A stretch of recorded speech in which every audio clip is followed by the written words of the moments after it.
My name is Kevin J. Johnston. This is the Kevin J. Johnston Show, where we bring the news and the stories to you that no mainstream media is ever going to touch. Why? Well, because we got balls and they don't. It's really that simple. We've got a former member of parliament coming on the show tonight to talk about the Canadian banking system. It's about to be shut down. Without further ado, let's get right into this. Here's someone that knows Trudeau, Justin Trudeau, the turd, on a personal level. Someone who used to hold political office within Parliament of Canada, who's got amazing stories to tell, but knows everything that you all need to know now about the imminent collapse of the Canadian bank. Rob Anders, welcome to the show. Always a pleasure to see you. Good to be here. Thank you, thank you, sir. All right, so let's get right into this. You were a member of Parliament in Calgary for how long? 18 and a half years representing Calgary West. I took over the seat from Stephen Harper. Oh, did you? I did. Okay. So what Stephen Harper, for those who on TikTok from all over the world who don't know, was the previous prime minister to jihadi Justin Trudeau. I didn't hate him. I didn't hate Harper. I never actually found any of his policies to be annoying enough where I would say I hate the guy. My thoughts, Rob, you can correct me if I'm wrong. I thought that the way he ran the country was okay. And I felt that if he had just maybe not done the one-trick pony thing, he put all of his belief in oil in Canada, and that tanked. The economy kind of went. Your thoughts? Let me hear your thoughts. Go ahead. I wish Harper had been more of a social conservative. He was an economic libertarian, but even though he says that, he claims that, you know, the CBC got a bigger budget. The bureaucracy grew. So we could have and should have done a lot more. Now, admittedly, to give him his credit, the GST went from 7 to 6 to 5. Good. And the taxation levels, income tax, you know, dropped to the lowest level since Lester B. Pearson. But we had ministers like Maxime Bernier and others who actually wanted to cut more of their departments that Harper was akin to. So there were some guys even in the cabinet who were more conservative fiscally probably than him, Maxime Bernier, Jim Flaherty, you know, etc. So I actually wish that he had been stronger as an economic libertarian, and I also wish there had been a socially conservative element there. But anyhow, it is what it is. Yes. Rob, let's start talking about Parliament for a second. Sure. Someone who went to Ottawa all the time, and it was probably pretty cool for you because the taxpayers paid for your plane tickets. I'll tell you this, though. You get tired of the plane. I did about 100 flights a year for over 18 years, about 2,000 flights in total. You feel like a part-time flight attendant. You don't like planes and airports after you do that many flights. So it's not a perk. No. You know how it works? Seriously? The first 2 months, you think, oh, I can go to Tuktoyaktuk. I can go to Toronto. I can go to Montreal. I can go to Vancouver. Oh, rock star. Then when your friends phone up and they say, hey, Rob, you want to go dancing? You want to go to a movie? You want to go out for dinner? You go, oh, I'm going to Tuktoyaktuk. I'm going to Toronto. I'm going to Vancouver. I'm going to Montreal. You know, and so it's depressing because you lose all of your friends because they don't call you anymore because you can't go. You're voting. You're doing this, whatever. And then eventually, at some stage, you realize when you're 4.5 hours one way, 5 hours the other way, depending on headwind, it's your time when your cell phone doesn't ring, your staff can't get you, and you can just read a book or chill out and watch a movie, and it's chill. That's how it goes in terms of your thought process on plans. Okay, very good. So the taxpayer paid for you to go. You had to go begrudgingly, usually it seems. You'd go to Parliament. So we have Parliament that you can see on television where you've got right now Trudeau's going, I'm a loser and I'm going to point my finger like this. And then Pierre Poilievre will say something clever over the floor. Both parties clap for their own party leader. Do any laws actually get made in that argument setting, or is it all done behind closed doors? The way it usually works is that the bureaucrats have stuff they want to advance, regardless of what party's in power. And then they try to sell a minister. And then the minister, depending on whether they're kind of a sharp knife in the drawer or not, if they're not a sharp knife, they just go, oh, okay. And then they bring it to caucus and, you know, try to pass it through type of thing.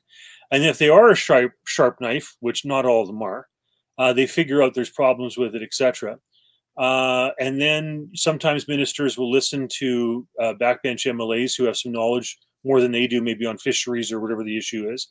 And then sometimes they'll also listen to stakeholders and groups, and therefore, you know, there can be amendments. But there are ministers who will openly admit to you, and it's honest.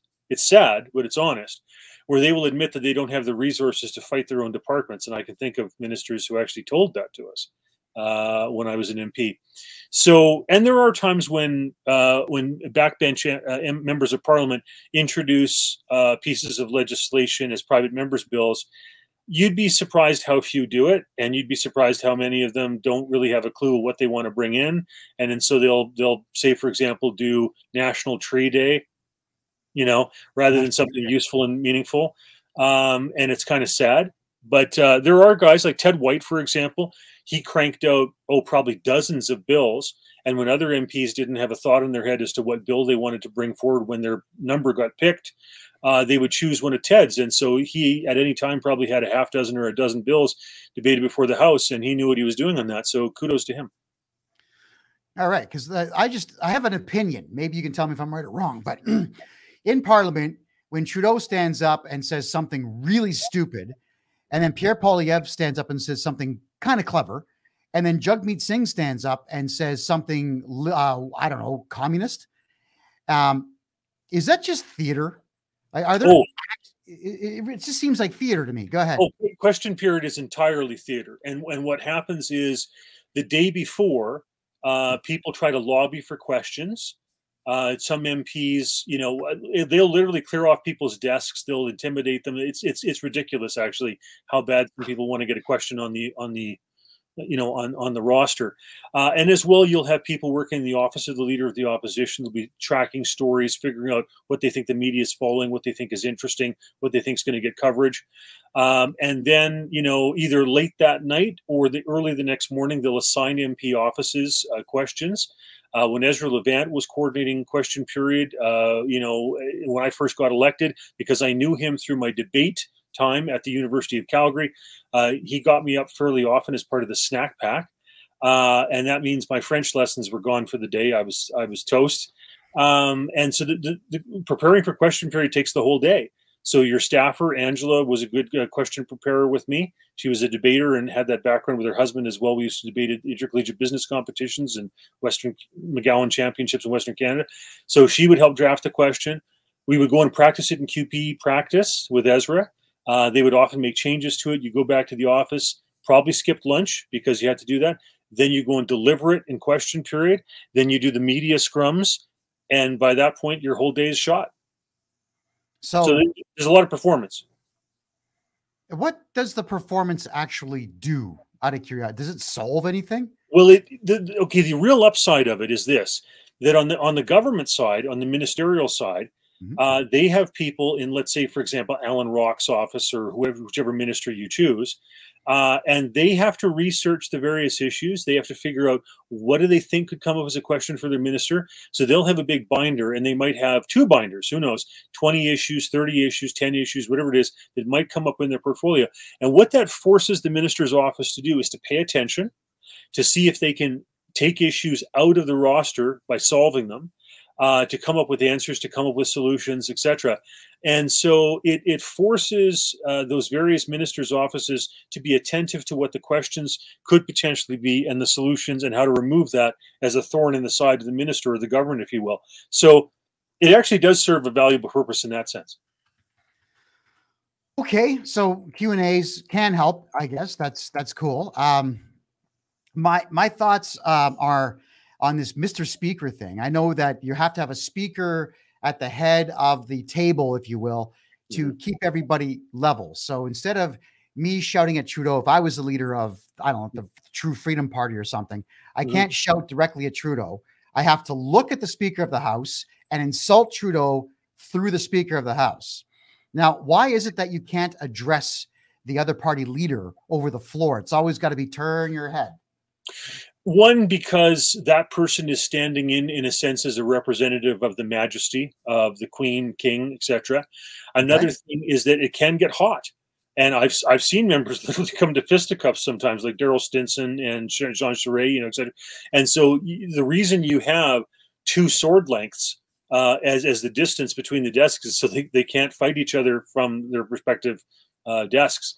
So it can get hot, and so that's a way of making it so that the debate, the nature of it is all directed through the speaker. So let's put it this way. I've been involved with the 50th anniversary of the Commonwealth Parliamentary Association in London, and you see some of the new democracies and some of the ones that have went away from democracy and come back, like Zimbabwe, for example.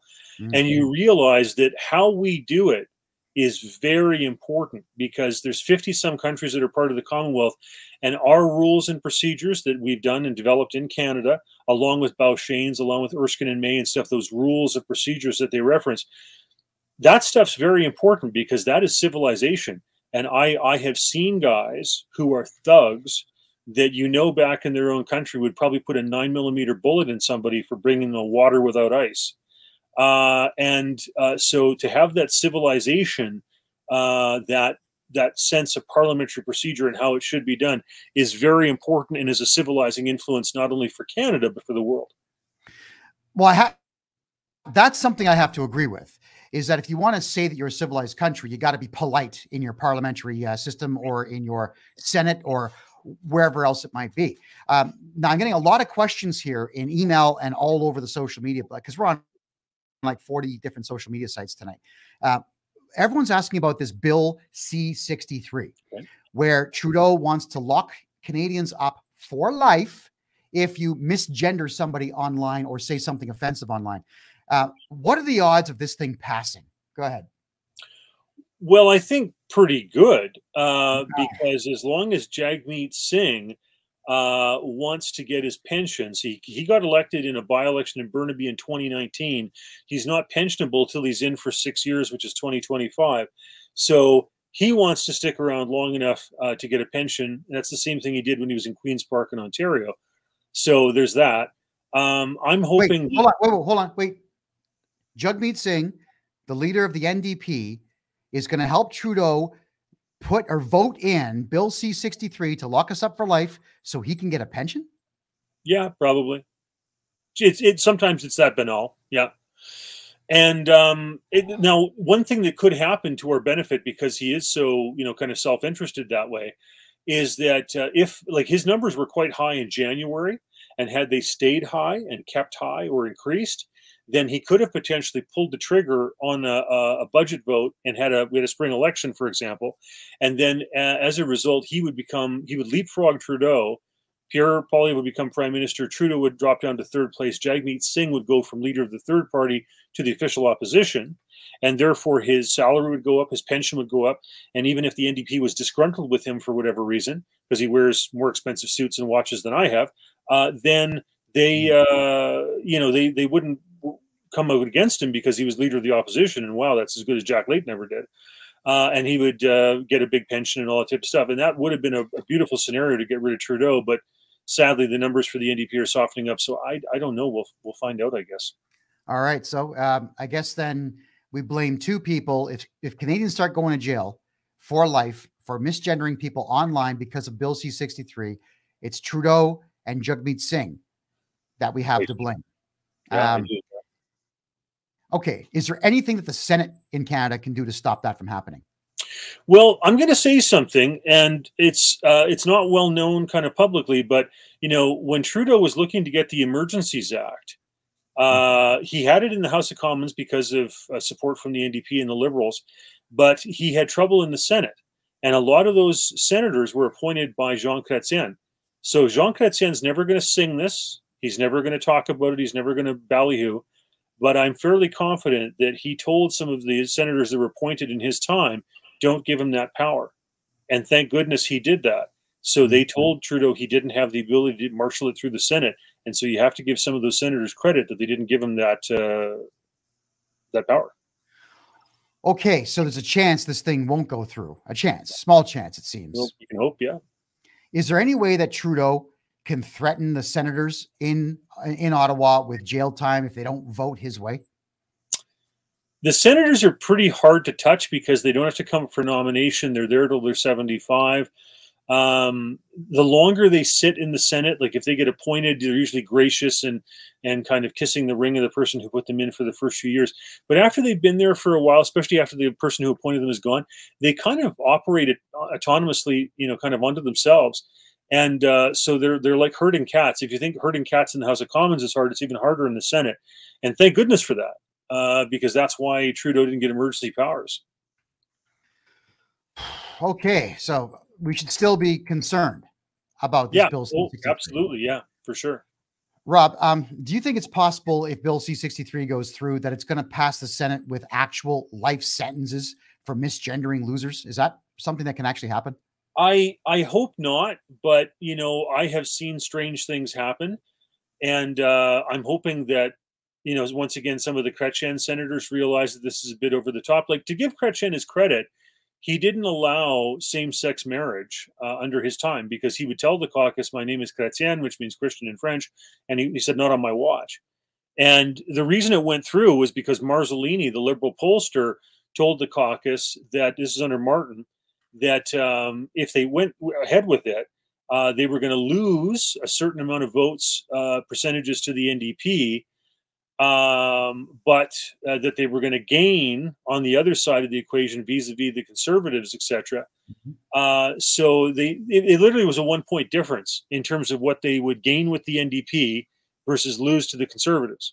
So I think if memory serves me correctly, they were going to lose, I think it was 3 points or something like that to the Conservatives, and they were going to gain 4 against the NDP. So it was a 1-point advantage, and Martin said, "Okay, sounds good for me," and he went with it. So it was just literally that ridiculous. So we'll see. Time will tell. Is there anything that the Canadian people can do to lock Trudeau up before he's out of office?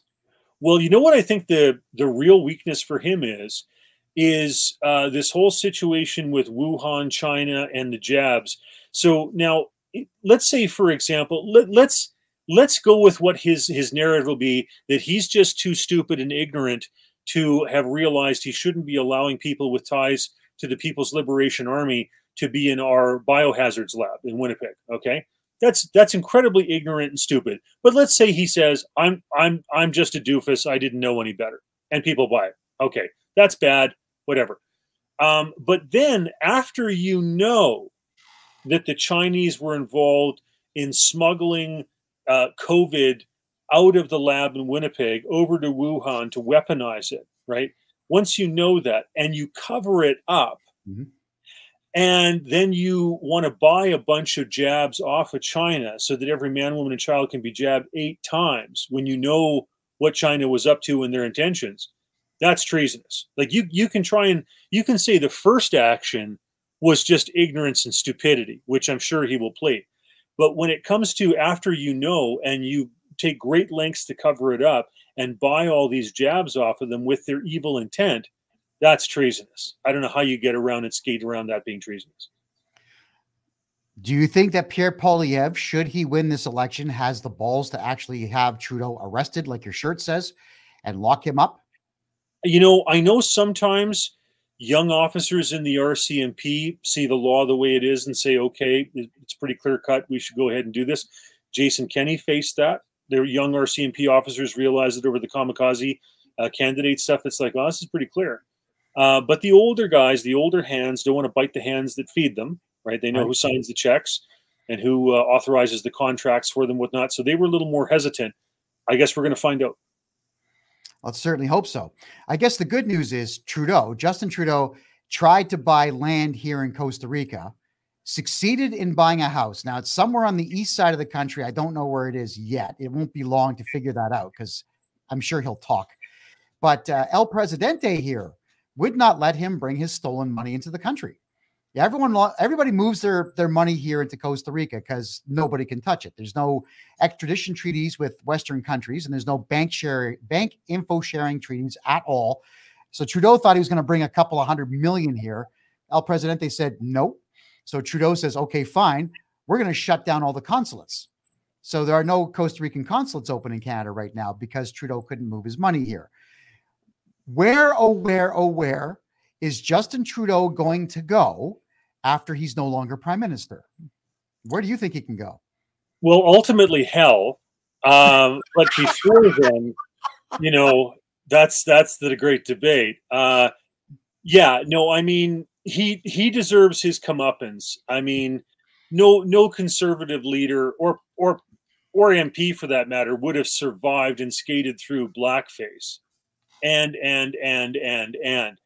I mean, there was a video that was shared with me maybe a week or two ago that claimed to be Ella Grace Trudeau, a teenager now, in a what seemed to be inebriated state, claiming that her father, Justin, was going to steal people's money, which is what we're going to be talking about.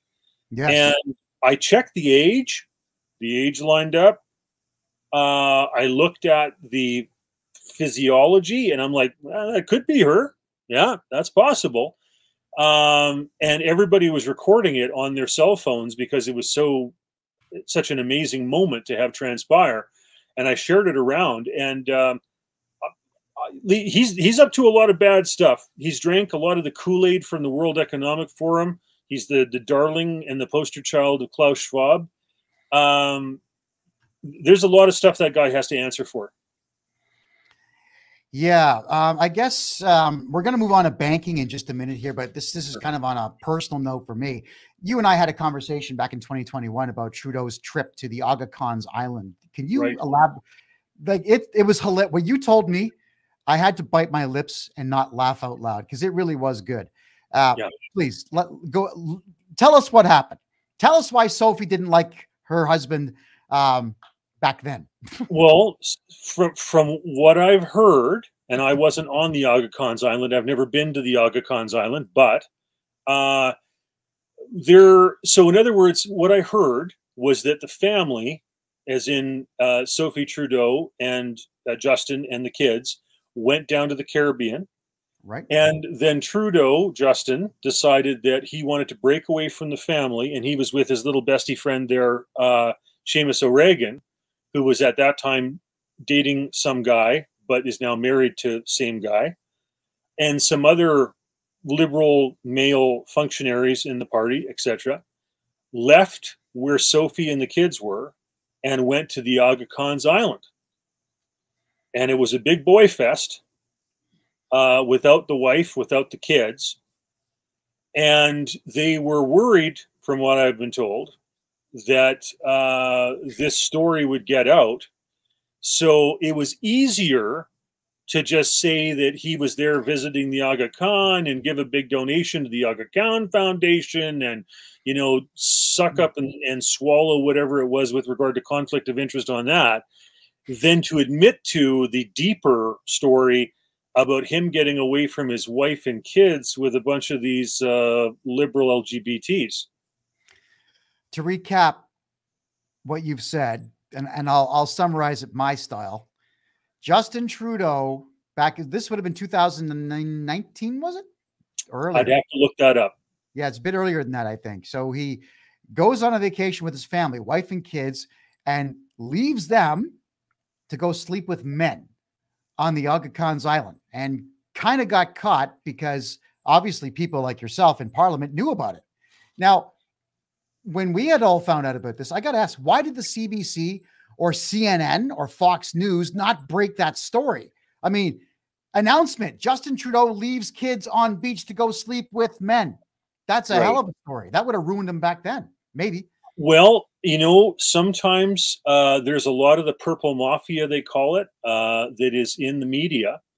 And certainly the CBC has a whole bunch of those types.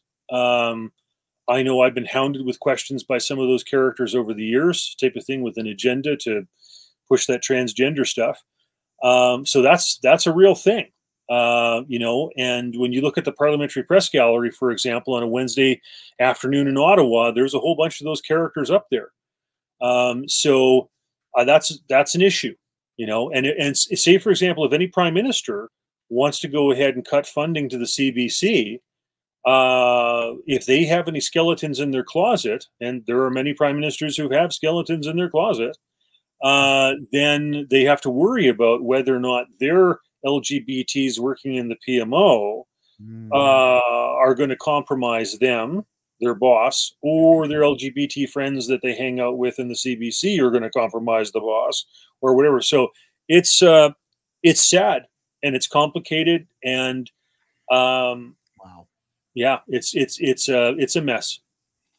And you know, I don't really want to come out here and be really childish about the whole thing, but it is ridiculous that you've got a prime minister who's going to risk everything, his career, his family, relationships with his wife, his kids, the whole bit, to go bang a guy on a different island. Like, just the asininity of leaving your family behind on another island to go and be a fool, and then have to cover up. I mean, how many tax dollars go into a cover up like that? Just like a rough estimate. Any idea? Hey, Eddie? Well, it's got to be, it's in the significant millions. But I also heard that the We Charity scandal stuff, which was within the billions, not millions anymore, in the billions, that what that was him wanting to pay off his wife to keep her quiet.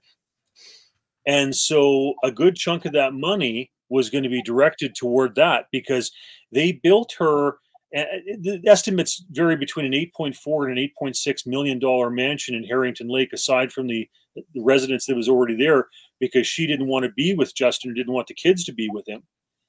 And so, that's another serious chunk of change. We're talking in the tens of millions just for that thing. But that a significant chunk of the We Charity billions was going to go to his hush money type of thing.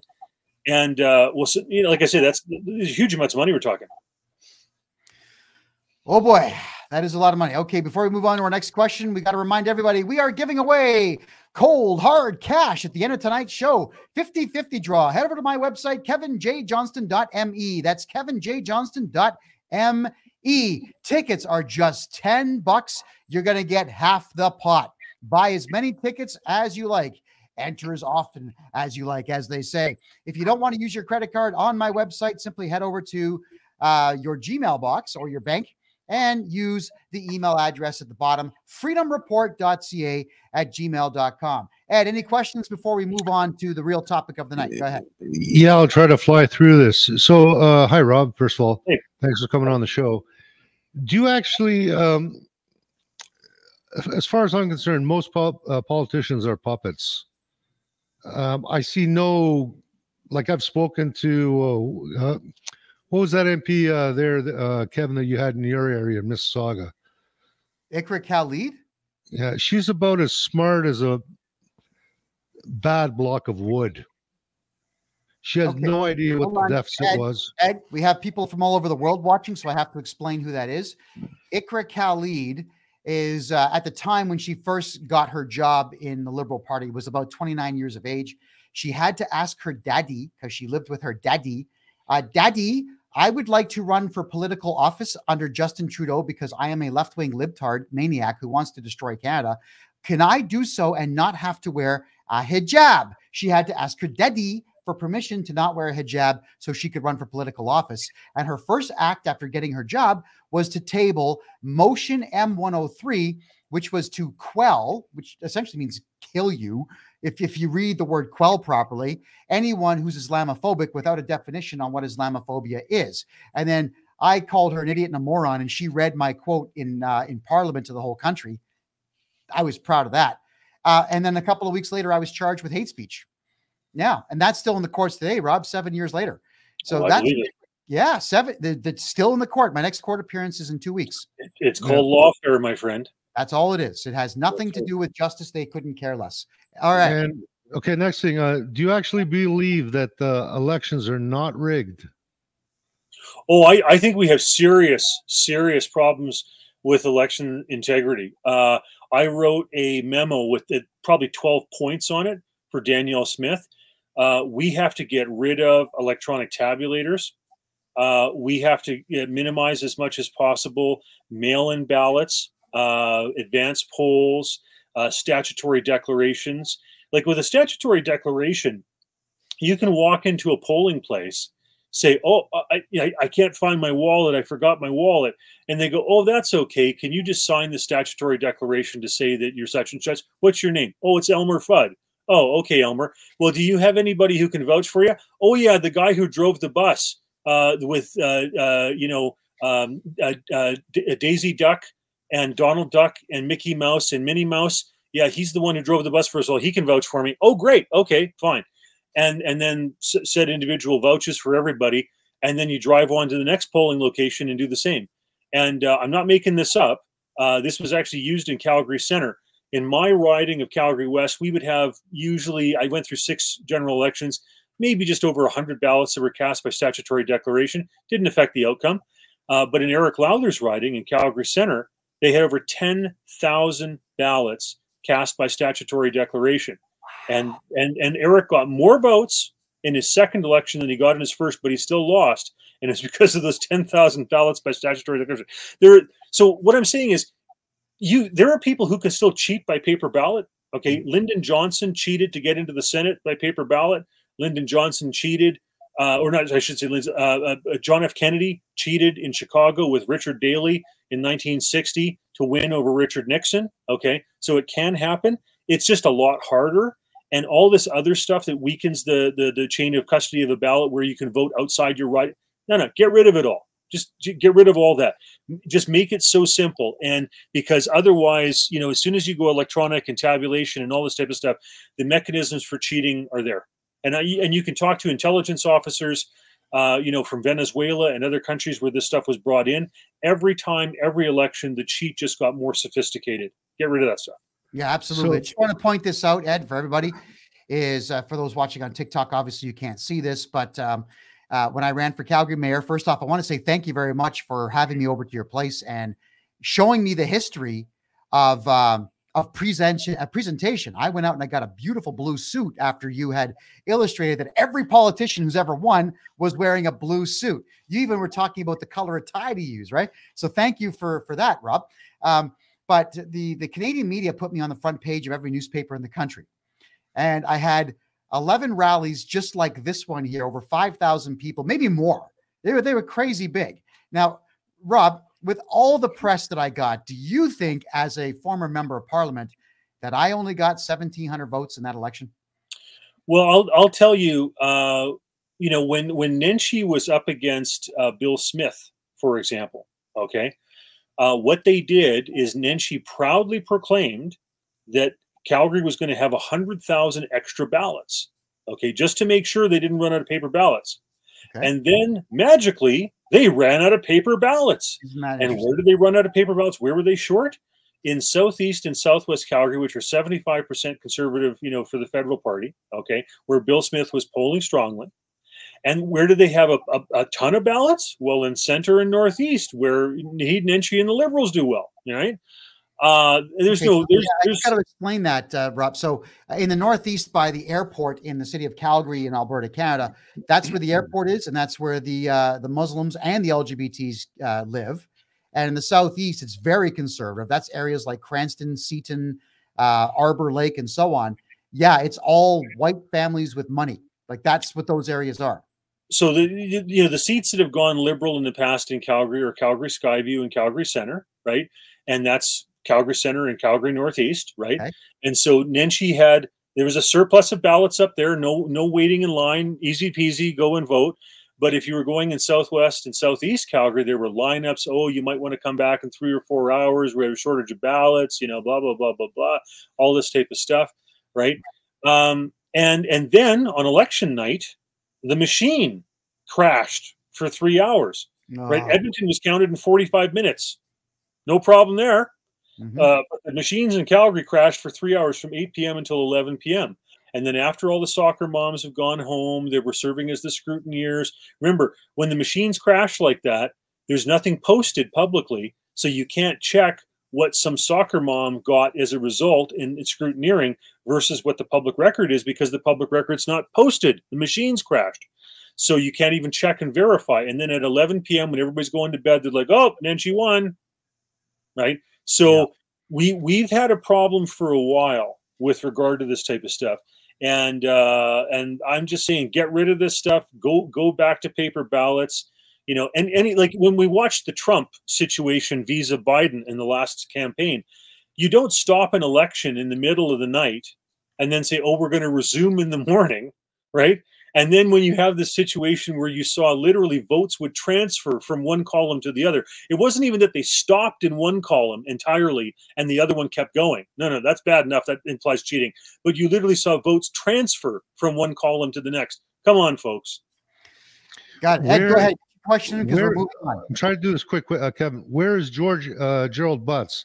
And just to remind you, Gerald Butts is a prodigy of a gentleman, I don't know if he's a gentleman, a commie called Maurice Strong, who also got Papa Sr. elected back in the 60s. Where is Gerald? And what kind of evil is he up to? Great question. But him and Trudeau are obviously buddies. And he's one of these eco guys. For example, Maurice Strong was wanting to create this huge swath of territory, basically going from Canada down to Mexico, that was anathema to any form of business, etc. And he spent a lot of time at the United Nations. I think more and more of us are skeptical about the UN and some of the agendas that come out of there, the World Health Organization, etc., etc. So I don't know where he is exactly, but he certainly was the brainchild for Trudeau's first election bid. Okay, so I just want to also say this to everyone who's watching on TikTok, Rumble, Facebook, DLive, Twitch, Kick, Restream. There's so many out there. I want everyone to remember freedomreport.ca. All right, I'm going to put the logo in the top there. It's freedomreport.ca. This is the Kevin J. Johnston Show, which is every Tuesday and Thursday, 9 p.m. Eastern Time. When in doubt of where this is broadcast, just tell everybody, freedomreport.ca. It'll bring them to my Rumble channel, where I've archived the better part of 1,800 videos, and there's more in other places, okay? So freedomreport.ca brings you to Rumble, which is a very stable broadcasting platform. We're moving on to banking now, everybody. Rob, banking. We're going to talk, though, Ed, we're done. We're moving on to banking. We got to get through this. We have 25 slides to go through. What is it? What? This better be good. I got to ask. Has anyone in Ottawa, specifically in the federal parliament building, ever heard of a document called the Canadian Constitution? And have they ever seen it? Have they ever read it? Do they have even a quarter of the brain power required to even somewhat take a grasp of what it may be or what it applies to? Well, I studied it as the British North America Act in political science in university. But I'll tell you this, though. Most of the MPs don't actually read the bills. That's the God's honest truth. What happens is the only time you'll do a thorough read through of a bill is usually if it's in the clause by clause in committee, the committee that the bill is assigned to between second and third reading. That's usually the only detailed reading that a bill gets. That's the honest truth. So you're saying they're taking money and not doing their job? I think during COVID, it was really ridiculous. Like, at least when I was an MP, you did like 100 flights a year back and forth, and you had to show up for committee. Post-COVID, I mean, it was ridiculous. Like, you could sit at home and do committees, via, what is it, FaceTime or Zoom or whatever they had set up for the parliamentary stuff. I mean, it got lax, and they didn't have to come to Ottawa because they had to keep space and distances and contamination or whatever, it got really light. Okay, so you've heard of the Constitution. Okay, that leaves 337. Have they ever heard of the Canadian Constitution or the North America Act? I'll be honest, I don't think most of them have read through the entire thing or the bills that they vote on. Like, that's just the honest truth. It's only if they do clause by clause in committee where they read through every aspect of a bill they're voting on. That's the truth. Yeah. All right, everyone. So we are talking, they ignore it. Ed, we got to go on to banking. Yeah. Okay. Last question, Ed. Last one. So, no, that's pretty much it. So basically, they're ignoring our Constitution. So it's okay for us to sue them for not doing their job? Well, you're welcome to sue them, but I think what you would find is that the Board of Internal Economy and the Parliament would pick up the bill. So you're in a sense, you're suing yourself, because as long as whatever you're suing them for is in the aspect of them being a senator or a member of Parliament or a minister of the Crown or whatever, it's the taxpayer that's picking up the tab. So you can do that, but ultimately you're paying the bill. Even if we sue them personally and severally? Well, if you sue them personally, it better be something personal as opposed to something related to their job, because if it's related to the job, it'll be picked up by the Board of Internal Economy. So, so you can't win either way. Got it. Got it. Okay. There's got to be a way to get these bastards for being the creeps they are. Well, it's called political organization. All right. Thank you, Kevin. Sorry, I just had to get in there. And... Okay, yeah. Okay. No, Ed, we love you, man. Thanks. Okay. Yeah. No problem. That's Ed Jamnisek. Ed, leave the buttons alone. I got it. Ed Jamnisek, everybody, who's been my co-host for quite a few years. Ed's a curious kind of guy, but we do have to talk about banking. So for those who do not know who I'm talking to, this is Rob Anders, who's a former member of parliament. And unfortunately for Rob, he's been within 10 feet of Justin Trudeau. And how are his cooties? Did his cooties make you sick? Because when he talks, he makes me sick. Well, I remember when I would watch him give speeches when he first got into the House, and I thought, there's no way they're going to elect this guy. I mean, he has a lisp and he's effeminate. Like, is that really going to work? And it did. I was shocked. Boy, oh boy. Let's talk about money, banking. We have a problem. The Bank Act. Could you tell us what that is? And let's move into everything that people need to know about this. Go ahead. Sure. So we've had a Bank Act in Canada since 1871 for over 150 years. And over time, it's usually had situations where every 10 years or so, it goes through a regulatory review because, things change about banking and they tweak it, whatever.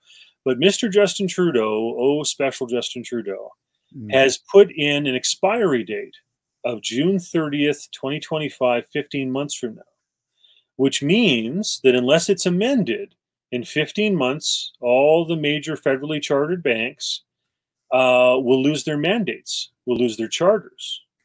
And yeah. And I want to kind of, if we can do the PowerPoint, I'll explain how that all interrelates into central bank digital currency. So central bank digital currency is all about control, my friends. And it turns out that it's just a modern tweak of communist theory with digital appliances. So let's go back in history to talk about, I guess, in a sense, what money is. Sure thing. And the face there on the far left is Karl Marx. For some reason, Antifa idiots love this guy. Karl Marx wrote that ridiculous book, the Communist Manifesto, where he was essentially saying, hey, don't work. Yeah, let the state pay for everything for you, but don't work. Where's the money coming from? He was an alcoholic and a wife beater, never had a job, never held political office. He had a friend that funded all of his stupid ideas. And when the British sent out spies to go and meet this guy, they reported that his house was so dirty they refused to sit on his furniture for fear of ruining their trousers. Yeah, I read that stuff. This guy was a maniac, and for some reason, Antifa loves this idiot. So let's move on to our first slide here. Gold. Go ahead. Yeah. So, obviously gold, been around for thousands of years, and we see the Lion of Lydia. We see the early Ying Yuan of China. We've got the gold Darius of Persia, and these go back, before the year zero. By 610 BC, 600 BC, 520 BC. So for thousands of years, gold has been recognized as a form of currency because it's so malleable, because it is so conductive, because it makes for great jewelry, et cetera, et cetera. It's used in semiconductors and whatever today. It's for a long test of time been a form of currency. One thing I did want to say is Silver Gold Bull. It's a massive gold and silver dealer and platinum and palladium dealer in Calgary. And it was explained to me by them that gold, the reason it's so valuable and took over from platinum back in 2000, and I think it's 2008, gold surpassed platinum because there's 5,000 years of record keeping on gold. That a piece of gold would get you a month worth of provisions compared to silver that got you a day's worth. But gold and silver still have 5,000 years of accounting behind them to back that up. So I guess platinum and palladium, we'll see. There's about 30 to 50 years of record keeping on that, maybe. And okay. some people would also say that gold and silver are God's money, right? Because it's scriptural, it's biblical. Then that also counts because platinum wasn't there. All right. Silver, go ahead.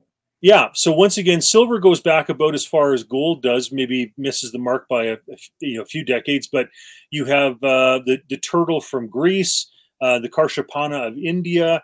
You've got Ionia. You've got the drachma of Greece, the denarius of Rome. So gold and silver go back a long ways. And I would argue that the Pax Romana, like people talk about the euro today. What made sense as far as a European broad-based currency was what happened with ancient Rome, where they had a gold, silver, and copper coin, and that was workable for 800 years of the Pax Romana. But yeah, obviously silver has a great history too. Okay. There's copper. These are a couple of copper coins.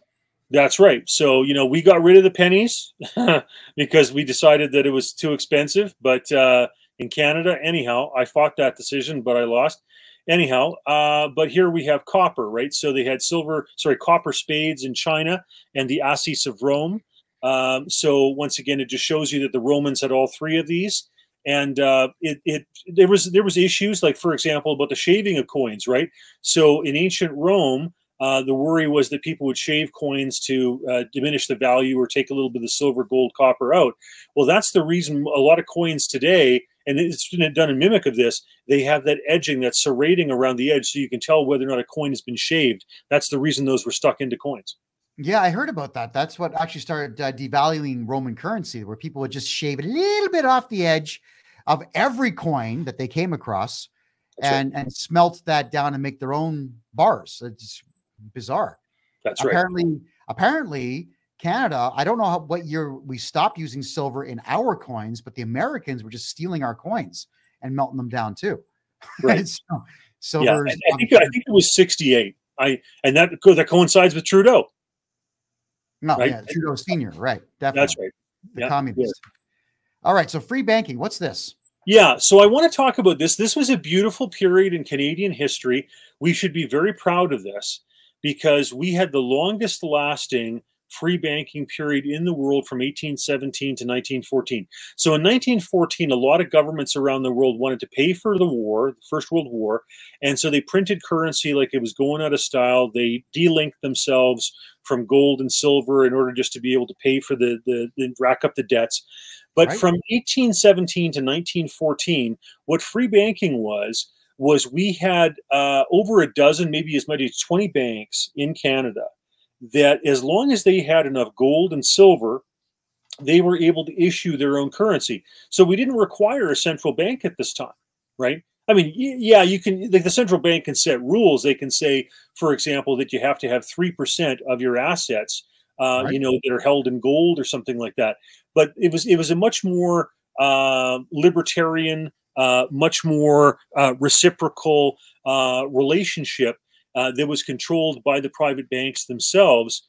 And so, our currency at that time was tradable and equally accepted in the UK and in the Caribbean, because we had this interesting triangle trade relationship where, there'd be rum in the Caribbean and there'd be fish in Newfoundland and in the east coast of Canada and Halifax, and then, refined products like linens, etc. in the UK. But yeah, our currency was the best it's ever been at that time. Yeah. And I'm looking at some of these things here. You've got in the top right corner, the Bank of Nova Scotia. So one province had its own bank and its own money. Looking down there, you got the Merchants Bank of Halifax. So a city could issue its own money. That's pretty cool. What else do we have there? International Bank. You got the Exchange Bank. So there's a lot of, it seems to me that there were a lot of private banks in Canada that were able to produce just enough currency to keep money flowing. It was a beautiful system. And when you see how badly compromised where we're at today and where it could potentially get worse with central bank digital currency, you'll realize that this period from 1817 to 1914 was absolutely magical. And it was the longest lasting free banking system in the history of the world that I know of, in terms of a reserve, gold or silver, for the notes that were circulating. It was a beautiful thing. It didn't require much at all of a central bank. It really was a beautiful system. Yeah. So I'll just point out two more things here. So the Bank of Upper Canada, That's modern day Ontario. So that had its own bank. On the far right side, you've got the Bank of Montreal. So a city, again, a city, or I guess a colony at the time, had its own money. Phenomenal. Next slide there, we get the same thing, I guess, here, right? Just more currencies. Yeah, and the reason I wanted to show that was I wanted people to understand how prolific this was. In other words, we had dozens of banks that were issuing this currency based on what they held in either gold or silver. It was a magical time. It wasn't issued by a central government. It was done by the private banks themselves. They all complied with regard to what they had to have as a reserve in either gold or silver. And the banknotes could be issued in Canadian dollars or pounds, and could be exchanged in, Jamaica, the Bahamas, obviously Canada, Newfoundland, Great Britain. It was a beautiful time, and you'll see how badly compromised things have come since then. Yeah, next slide. So go ahead with this one. All right. So this Karl Marx fella, along with this Frederick Engels, writes this book in 1845 called The Holy Family. Now, he was known for a number of other things like Das Kapital, the Communist Manifesto, etc. But in this one, he lays out basically how he wants to abolish money. And he didn't get to actually do it because he was just this kind of philosopher who hated his father, didn't like that his dad was an industrialist, and was kind of growing up as a rebel in rebellion to his father. But we'll see next where this comes to when Lenin seizes power in the Soviet Union. And, oops, hold on there. Kaboom, there we are. Go ahead. All right, so obviously Russia enters World War I, as does Germany, as does Canada, a whole bunch of other countries, Turkey, etc., whatever. And they obviously end redeeming a currency because everybody wants to be able to pay for all this stuff. So then what happens is they have the October Revolution. Within a month, in November 20th exactly of 1917, they had 12 banks holding 80% of the capital. And I just want to point out that Russia had more banks than Canada does. Like when you look at the major federally chartered banks in Canada, it's easier to nationalize the banks in Canada today than it was in Russia in 1917. So weigh that and keep that in mind in terms of everything we're going to go through here. But they started to restrict, people's withdrawals, which is what happens often when you have a run on currency, etc. Right. So then in 1918, they go ahead and they start, raising taxes. They basically nationalize a bunch of industries. And so even people who own their own business where it's just them as an employee, those become nationalized. Just think how ridiculous that is when you nationalize a business where it's just one employee. But that happened. And so you had this situation where £1 in 1918 was worth 45 rubles. And the inflation rates are ridiculous, right? 598% in 1 year, 1,376%, et cetera, et cetera. And it gets so bad that eventually you have one of these pound sterlings is the equivalent of over 5 billion rubles. And I want to point this out as well. In 1921, Lenin introduces the new economic policy, the NEP. I don't think it's just a coincidence that the national energy policy by Pierre Trudeau has the same name. I mean, his father was very much enamored with communism. So the Americans, try to save the Russians. Originally, they were actually pro-revolution because it was getting rid of a monarchy, and they were pro-democracy. But Herbert Hoover realizes that this is terribly wrong. Writes back reports of Trotsky, murdering, teachers and nuns and priests by the tens of thousands. They send over 237 ships. They set up 21,000 kitchens. They send over 768 million tons of flour, grain, rice, beans, pork, milk, sugar. They employ 125,000 Russians to help with the loading, hauling, weighing, cooking, serving of the food. But the Soviets, despite all of that help, they're worried that literally the communist, the socialist experiment will disappear from the face of the earth because they have up to 10 million people starving to death. And so they begin to relent on this Marxist idea that Lenin is trying to carry forward to actually eliminate money. So you're talking about the Russian Empire was considering getting rid of money based on the whimsical garbage that came out of the mouth of Karl Marx. Is that essentially it? Well, when Lenin took over in 1917, Yeah. they literally did try to eliminate money, but it wound up that 10 million Russians were starving to death within 4 years of their attempt to do that. And when 1 out of 13 people is starving to death, they worried that the socialist experiment in the Soviet Union would fade from the face of the earth. So they got so desperate that they actually, by 1921, began to mint, and nobody trusted them because the Russians were so destitute. Nobody trusted them to mint their own silver coins. They had the British do it because the British were trusted with the pound sterling. Everybody thought the Russians would put out tin or zinc or something like that. So they had to get the British to mint their coins because nobody trusted them. Just a quick question here is, what exactly did Lenin think that he could replace money with? Was it units of labor? They thought that if they printed up enough currency, and they literally had their printing presses running day and night, and he talks about that. He gives quotes about that, how they were going to destroy the value of money by using a combination of inflation and taxation. Okay. And so that the average Russian peasant would think that a 100-ruble note was absolutely worthless and wasn't worth the rags that it was used to print on. And they thought that by doing that, the only thing that would matter at that point when that was done was to destroy money and destroy capitalism, was that the capitalists wouldn't have any money anymore. And the only thing that would matter is a unit of labor. So a plumber would have, an hour of his labor, and a brick, layer would have his unit of labor, and a farm laborer would have his unit of labor, etc. And that therefore everybody would just have units of labor. But it wound up starving people to death is what it did. That's still money because someone has to keep a ledger. Yeah, of course. Yeah. And it's more complicated. Yeah, way more complicated. Okay, let's bump to our next slide here. And there he is. He's still in the Kremlin, is he not, this guy? That's Vladimir Lenin? Yeah, they still have his body embalmed. And Lenin said the way to crush the bourgeoisie is to grind them between the millstones of taxation and inflation. And let's face it, folks, Mr. Trudeau is plenty familiar with taxation and inflation, and you have to worry about where he's taking stuff. Well, Justin Trudeau is doing today exactly what Lenin did in the Soviet Union. Actually, it was Russia back then, but yeah, I mean, that's exactly what's going on.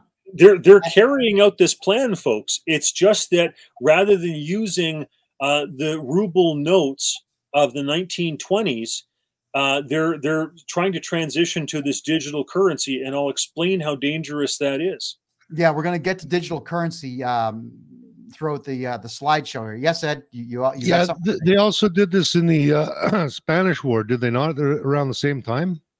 Well, a lot of countries, when they go into a war scenario, they pull out of something that's pegged to gold or to silver or anything else that's real, copper, oil, whatever, and they just start printing money. And what's worse about central bank digital currency is you don't even have to run printing machines. You just press a button. You don't even need to print paper. It's worse. It's actually just the press of a button. It's electronic. It's faster. It's more inflationary. It causes higher interest rates. It's worse. Yeah. Okay. Next slide. What up? There we go. Go ahead. Hundreds of thousands of ruble notes are being issued daily by our treasury. Go ahead. Yeah. This is a quote from Lenin. This is done not in order to fill the coffers of the state with practically worthless paper, but with the deliberate intention of destroying the value of money as a means of payment. There is no justification for the existence of money in the Bolshevik state, where the necessities of life shall be paid for by work alone. Wow. Yeah. Does any of this sound familiar, Canada? Does this maybe sound like something that jihadi Justin Trudeau is doing right now? Rhetorical question, but not really. Okay. Next slide. Experience has taught us, this is Lenin yet again. Experience has taught us It is impossible to root out the evils of capitalism by merely confiscation and expropriation. For however ruthlessly such measures may be applied, astute speculators and obstinate survivors of capitalist classes will always manage to evade them and continue to corrupt the life of the community. The simplest way to exterminate the very spirit of capitalism is therefore to flood the country with notes of high face value without financial guarantees of any sort. Okay. That's also a problem. It sounds like what's being done right now. Trudeau prints and gives away, what was it now? $2 trillion so far. How could a population of about 41 million, maybe 41 million, ever pay that back when Trudeau not only printed all that money, gave it away, but then shut down the plastics industry and the forestry industry, oil industry. Oil, I think we're about 5% of our production of oil right now. Plus, on top of that, he's essentially giving the Chinese our fresh water. They're towing our fresh water across the Pacific Ocean behind ships with these massive bladder bags. You know, the ones that you jump on and someone goes flying up in the air, except they're longer than the actual ships that are towing them. That's our fresh water, and he's essentially just giving it away.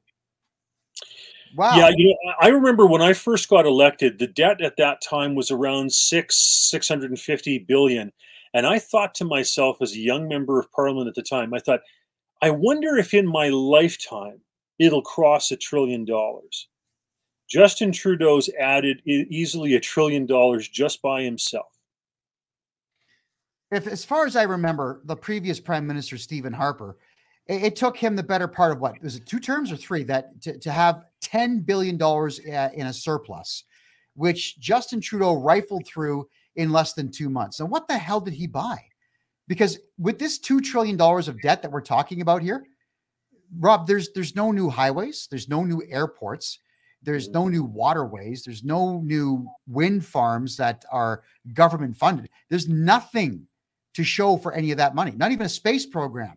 And, you know, you want to talk about how stupid we are as a country. We're not even spending money on our own culture. You know, our satellite is Alouette 1 and Alouette 2.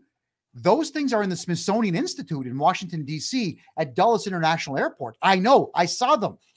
We don't even have our own satellite, the first one we put up in space, in our own museums. So no wonder the Americans were always #1 in the world. They know how to market themselves. At least they had that. We have none of that. It's a very, very sad situation, and it could get a lot sadder yet. I think it's going to get a lot sadder soon, but let's keep going on these slides. Go ahead. And so Lenin continued on to say, already even 100 ruble note is almost valueless in Russia. Soon even the simplest peasant will realize that it is only a scrap of paper, not worth more than the rags from which it is manufactured. Men will cease to covet and hoard it as soon as they discover it will not buy anything, and the great illusion of the value and power of money on which the capitalist state is based will have been definitively destroyed. And again, he was going to replace it with units of labor, and nobody was around to keep the ledger. So if you are a plumber and you plumb for an hour, it's worth something. Yeah. But to whom? Right. And here's something to think about in relation to this quote as we go on. Yeah. Canada is one of only 12 countries that has no gold bullion reserve. The only gold Canada has is either the stuff that's in the ground that hasn't been mined out yet, or the stuff that's in the mint in Winnipeg or in Ottawa to mint coins. We have no gold bullion reserve. The Americans stopped selling off their stuff, and they have 8,000 tons of it. The Germans have 2,000 tons. The Chinese supposedly have 3,000 tons. The Russians have 2,000 tons. Canada has no gold bullion reserve. So when the stuff hits the fan, that currency that we've got, that plastic that we've got, will have nothing to back it. Yeah. Who got our gold? Well, they sold it off and spent it. That's what happened. I'm dumbfounded. I can't even ask a follow-up question to that statement because it is that stupid. My God. It is. Next slide. What happened here? Yeah. So, this is just showing people, proving that, he wanted unlimited spending authority right when COVID hit. And I'm going to give credit to Scott Reed, one of my former colleagues in the House of Commons. He almost single-handedly made sure that Trudeau did not get unanimous consent, to spend as much money as he wanted at the beginning of the COVID situation. Okay. And there you can see where he's talking about raising the debt ceiling, 1.4 trillion, etc. So I'm showing people that he literally has blown $1 trillion. And if he gets central bank digital currency, he won't even have to print the stuff. He'll be able to do it with a press of a button to create even more currency for higher interest rates, higher inflation than we have now. Yeah, and he'll turn the Canadian Mint into low-income housing for all these maniacs being brought into the country. Yeah, that's exactly what he'll do. I can't imagine anything different being done. My God. Oh, okay, Rob, next slide. So just to show you what the results of that were in the Soviet Union, in 1921, the official estimates, their own admission, okay, said that 5 million people starved to death. The unofficial estimates are easily 10 million, which is, out of a population of 130, it's 1 out of 13 people. Now, Zaporizhzhia is an area that's now in Ukraine. It's the largest nuclear power plant in Europe. The problem right now is that the dams have been blown. It doesn't have enough water. There's a risk of it, for example, overheating of the reactor breaking down, another Chernobyl, but with even bigger consequences. But this here is a picture of a boy in Zaporizhzhia who was found guilty of killing his 3-year-old sibling. Okay. And there were many butcher shops, dozens of butcher shops that were charged for selling human flesh. This is when you get rid of money, okay, and you get rid of any medium of exchange, and you literally what winds up happening, this is 4 years in, folks, the starvation is so severe that you have this type of situation happening where this child, this little boy, is eating his own 3-year-old sibling. This really happened. Rob, I was talking about cannibalism taking place in Venezuela when I was running for mayor of Mississauga. And I got a phone call from an unusual group. There's about 60 people on the line listening to me talking about the fact that Venezuela had put all of its plan into oil and was subsidizing food and rent to its citizens because oil was doing well, to the tune of almost 80%. And then when oil dropped, all the subsidies went. So food obviously went up in price between 5 and 20 times. People ran out of money, ran out of food, ate their pets. Then they went hunting, couldn't find anything else. Then they went to the zoos and they were hunting zoo animals. Then eventually there was cannibalism. Now, when I brought all of this up, I've got all these people in the room. Oh, no, you're lying. We're not voting for you. That would never happen. No, everything's fine. And that's the problem here in the Western world, is that we haven't read our history books. We're not talking to people like you. That's for sure. And we're not paying attention to what human beings really are. Now, I'm going to bring this picture back up. That kid, he's starving. Look at him. You can see his ribs. You can see his trachea through his skin. You can see everything. And the possessed look on his face. He's not proud of having eaten his brother at all. Yeah, one of the sayings they had about that situation was that first the people who wouldn't lie starved, because when the commissars came around to collect the grain, they told them where the grain was, even for the planting of the next season, and that got taken. And then the next people to starve were the ones who wouldn't steal, because they wouldn't steal grain or food or meat or something from the neighbors. And then the last people to starve were the ones who wouldn't eat others. And that's what was left alive in some of those places after. You can read this stuff, by the way, chapter 5 in the book called, is it called The Bloodlands? The Battle of Europe between Hitler and Stalin. And it goes through, because the Soviet archives were opened under Yeltsin. And you could read all the KGB directives and everything else. It's horrifying to read chapter 5 of that book. I've read that at some Holodomor ceremonies, and it gives you chapter and verse of exactly what happened to starve those people to death. Deliberate. Obviously, that's deliberate. And I'm just trying to maybe get you to explain to me, if you can, Mm. the thought processes of a leader like Lenin starving out his people, the thought processes of Justin Trudeau now starving out his people. Have a look at downtown Calgary, downtown Edmonton, downtown Vancouver, downtown Toronto. The homelessness is out of control. Everybody's hooked on fentanyl, and now the government is giving fentanyl to all of them. And for those who don't know, the Canadian government has locked me up, like I said, for 7 months of my life.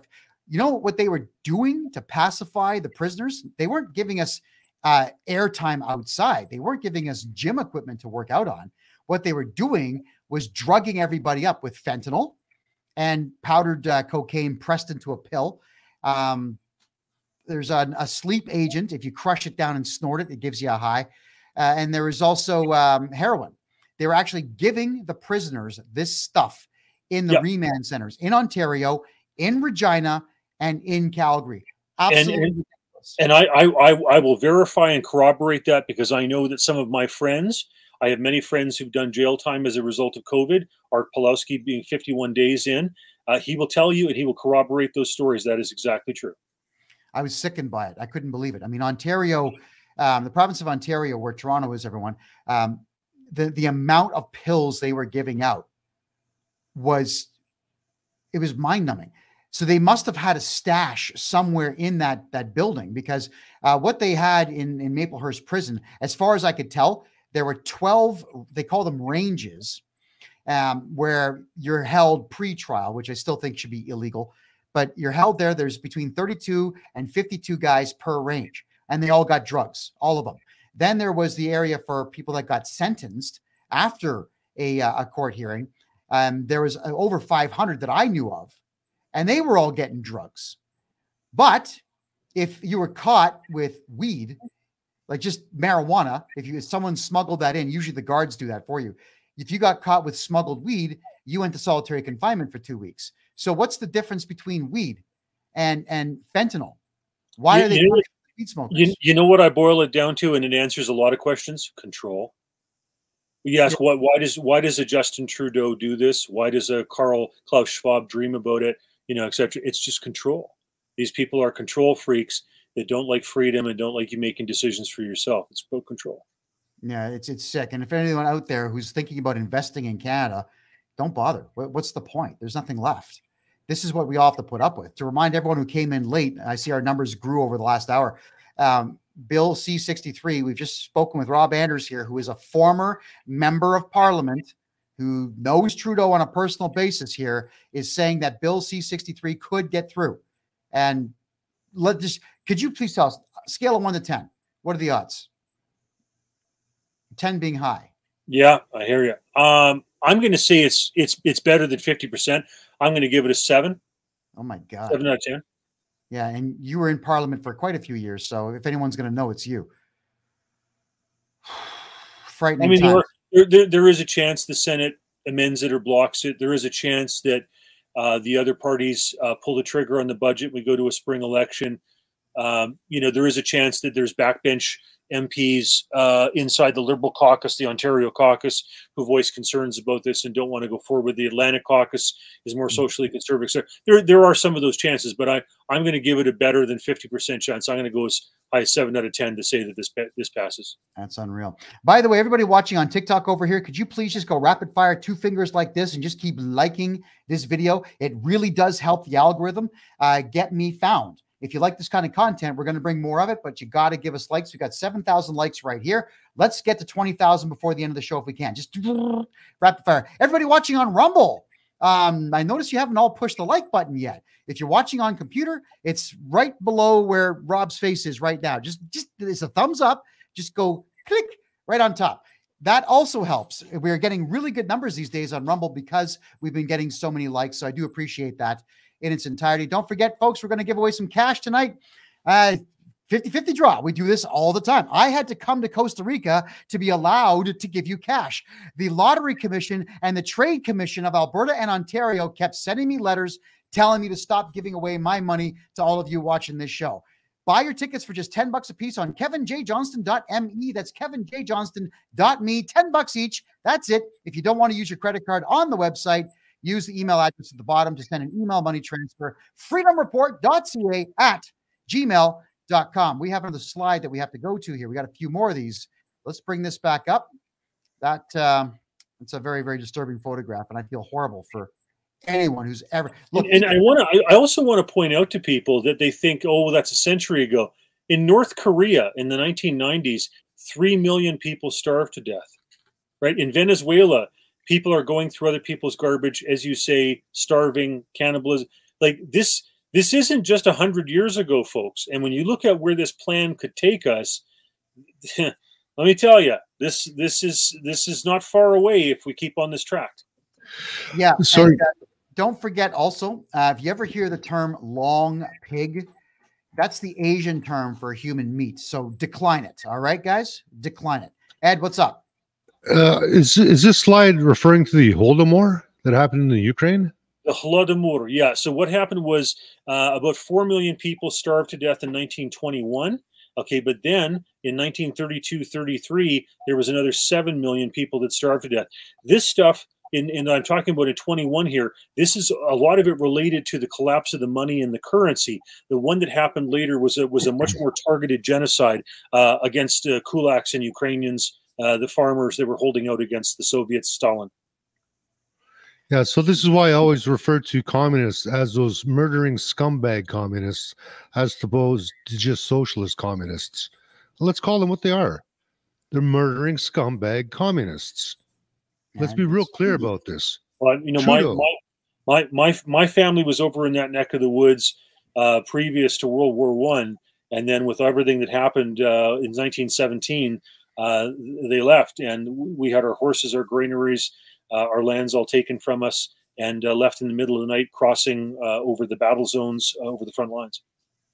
Yeah, my family, my mom's side also lost property in former Yugoslavia after the Second World War, and my mom's uncle came to Canada right after the First World War because former Yugoslavia was left decimated, and before it had been quite the thriving economy.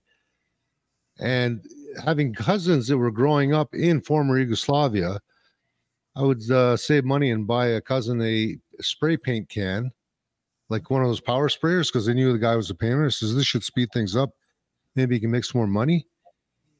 That's what started his business, that Binks $200 or $250 spray can, which was not available in the 70s or late 70s. Just couldn't afford it. But once he had that gun, the compressor, he was able to start spraying, and he became self-employed after that. But without that gun, no chance of getting ahead. Just none. And that's socialism, people. Yeah. Sorry, Rob, I got a question here in the TikTok room, which is actually pretty good. Brown Eyes Blue is asking, can we ask if Trudeau will be held to account for anything that he's done? Well, I sure hope so. Like I said, I think the most treasonous act, he's done a lot of terrible things. But when you buy so many jabs off of China, after you know that they used your biohazards lab in Winnipeg to take out COVID and to weaponize those things and turn them into the Wuhan laboratory, disaster that was, and you go ahead and you buy that much jab material off of them, enough 8 times for every man, woman, child. If that's not treasonous, I don't know. Like, it's treasonous enough to allow them access to the biohazards lab, but then after you know and you cover up what they've done to go ahead and buy those jabs off them, I don't know how you argue that's not treason. Why does Canada have a biohazard lab in Winnipeg? Well, I guess you could say that any country, if you're going to be dealing with Ebola and you're going to be dealing with COVID and SARS and, various things, you want to be able to have some place where you can, understand this stuff, whatever.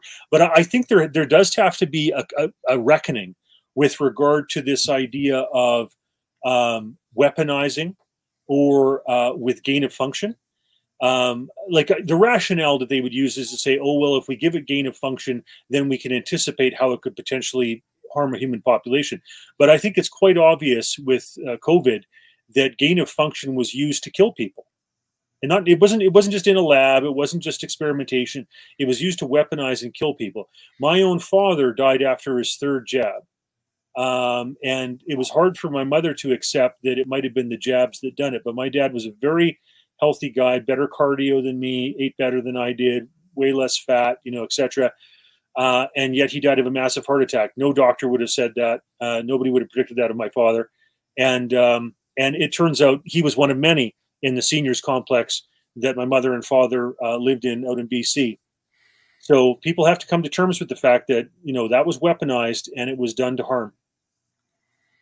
Yeah, well, let's hope then. We actually don't know, because there's no confidence vote in Canada, is there, that could remove him? Is there actually a way to remove the prime minister aside from his party removing him? Well, you can have a no confidence vote, but it depends on how Jagmeet Singh or the Bloc Québécois are going to vote. I think that the Conservatives would vote in a heartbeat to remove him from office, but you have to have those other parties, because it's a coalition situation, a minority government, to be able to vote to also remove him. And I'm frankly surprised that the caucuses inside the Liberal Party, like the Atlantic Caucus, which is more on the socially conservative side, or the Ontario Caucus, which is watching their numbers plummet and go through the floor. Usually when a prime minister, when his numbers, when the party's numbers are below the opposition, which they have been for quite some time, and when his personal numbers, the prime minister's personal numbers, are below that of his party, he is therefore the drag. He is the one dragging it down. And most other leaders in those circumstances would leave. But Mr. Trudeau is not. And I think it's partly because he's trying to cover his backside. He realizes just how complicit he is with regard to these treasonous acts. And I think he's hanging in there to the bitter end, hoping that he's going to be able to crash this whole thing around him, stay in power, stay ahead of the RCMP, stay ahead of charges that are pending, etc. But yeah, he deserves to go. He does. And I'll say this, I give credit to Liberals like Stephen Ledrew, former president of the Liberal Party, and Dan McTeague, a former member of Parliament whom I served with, that are also calling for his ouster. Those are Liberals who are sticking, their necks out and going out on a limb to recognize that this guy is acting, egregiously and doesn't deserve to be the leader of the party or the country. I applaud them, because that's not partisan. Those are people who are longtime Liberals with, their skin invested in the game that want to see him gone. So let's get back then now to our history lesson here in reference to communism and the destruction of money. So I'll bring the slide back up. This, again, was the young boy that ate his sibling. Definitely wasn't happy about it. But now we want to talk about calories. So we have McDonald's fries here. I just have to say this to McDonald's. I know you didn't pay us to put those logos here, and this image is fair use. So don't bother sending me any more letters from your lawyers. Okay, go ahead. So what I'm demonstrating here is you think about all the food that we eat in any given day. Well, the calorie intake in the Soviet Union, when they were trying to get rid of money, dropped from 3,820 calories a day down to 2,680. And that's the equivalent of 3 poutines down to 2. And I'm not talking a juice with that. I'm not talking a milk with that. I'm not talking a Coke with that. That's just that. And end of story, period. And these are the people who lived. Obviously, there were 10 million who starved to death, who didn't get this many calories, who starved to death. But this is for the people who lived through it. All right. And not that you should be eating 3 containers of poutine a day. This is just a visual reference. That's all that it is. All right. Next slide. Go ahead. What do we have here? Yeah, so this demonstrates how serious the situation got, where these people who were determined, obstinate to eliminate money, finally had to turn to the British to print up a silver kopeck in 1921, of which, like I said, I actually have a copy here because I want people to understand, this is all very real. And then by 1923, they were printing up gold kopecks. They had to stoop to once again dealing in gold because the Soviet experiment was about to perish from the face of the earth with everybody starving to death. So even they had to relinquish on this absolutely ridiculous idea of eliminating money. But mark my words, folks, this central bank digital currency stuff is on this path for control and elimination. Yeah, we're actually going to be a bit more in depth about that. So let's finish off our slideshow here and talk about digital currency. All right, we got Trudeau kissing somebody in the top left corner. Who's that? Oh, that's Fidel Castro. No, his daddy, his Yeah, father. there's Fidel Castro and Justin going in for the hug, and Margaret Trudeau looking fondly on as the two of them embrace. Pictures speak 1,000 words, folks. I'll let you make your own judgments there. No, I'm going to say it. You don't say it. I'll say it. Look at the love in Justin Trudeau's mother's eyes in this picture. Looking at Castro, she had to have slept with him, man. Like this the kid looks like him. Now, we also remember that Justin Trudeau's parents, Pierre Elliott Trudeau, who was the prime minister twice, he and his wife, they were weirdos, drug users, and swingers. And Trudeau would parade his wife around. Did she sleep with Mick Jagger and the Rolling Stones at Club 54 in New York? I understand that there's Mick Jagger. I understand Geraldo Rivera. There were Moroccan artists. Like I think there's a bit of a list there. Yeah, we know there's a list because there's always that photograph of Justin Trudeau's mother wearing no panties, sitting down on the floor, and you can see everything. I didn't want to see everything, but you can see everything. So they lived a very unusual lifestyle. And there's also, of course, the floating rumors that Trudeau's senior, Pierre Elliott Trudeau, was pimping her out to gain political favor with others. And she really wasn't that hot. So, I mean, how desperate were these guys he was pimping her out to? It's, I think if Justin Trudeau would be willing to tell the entire family background of what he experienced as a child, I think we would be shocked. I think we'd all be sick to our stomachs. Ed, you had something to add? Yeah, let's not forget that Fidel Castro's oldest son, he had many kids. He died about 4 or 5 years ago, but on his deathbed, he always resented Justin Trudeau because in Fidel's eyes, he was the best. He was his favorite son. I want to validate what you've said because I know people from Latin America, Venezuelans who have left that country as political refugees, who are very connected to the political system down there, involved with the Christian Democrats, and have met. Okay, I know people who've met Maduro and Chavez and Castro and know these people, and they all corroborate what you've just said. Wow. And the mainstream media won't cover any of this stuff. Nobody on the left wing will cover this stuff. And the weird part of it is the radical leftist LGBTQs out there, they want everyone to be gay. Trudeau comes out and says he is gay, and we know about his mother's escapades. You figured that they'd all be proud to talk about this stuff, and they're not. It's everything just a big scam. Everyone's hiding everything all the time, and the only people that lose are the Canadian people who actually care about their country. Yeah, he's engaging in some profoundly unpatriotic acts, whether it's trampling grandmothers in Ottawa, or what he's trying to do with central bank digital currency, or buying the jabs off the Chinese when you already know they were weaponizing that stuff in Wuhan. Like, I mean, there's the list just goes on and on. Well, it goes on too. It's not just diseases that he was selling or giving, I guess, to China, and not just water he's giving to China. But people don't know this. The Native Indians, they reintroduced the fur trade again up in the Northwest Territories. I remember this. It's been going on for 25 years now because I remember seeing the original insurance bid to send beaver meat and beaver skins and beaver tails to China. There was 3 insurance companies. Zurich Insurance in Toronto was one of them, trying to actually get this bid. And of course, the government was flipping the bill for the whole thing. So we're just giving everything away. Canada gives away its wood to China. China mills it into pressboard or plywood and sends it back to us and sells it back to us. Why are we not milling our own wood? Rob, what's going on? So something to add to that, Yeah. the Canada Wheat Board, farmers in Western Canada were selling wheat to the Canadian Wheat Board below market, below world market prices.